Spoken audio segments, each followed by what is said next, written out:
Hey, it's Casey Pendleton with Dayton Ford, Dayton, Tennessee. I'm here to show you in this video how to retrieve your keyless entry keypad code on a 2023 Ford Bronco Sport. Check this out.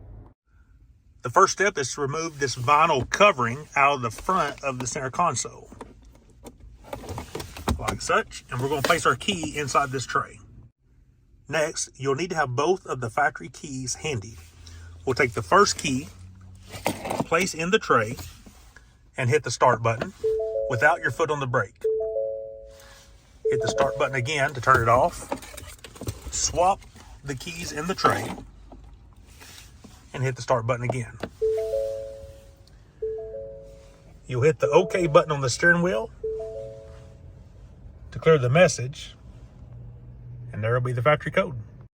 So there you have it. I hope the video helps. Any questions, anything else I can help you with, please give me a call, 423-421-8342. Talk to you soon.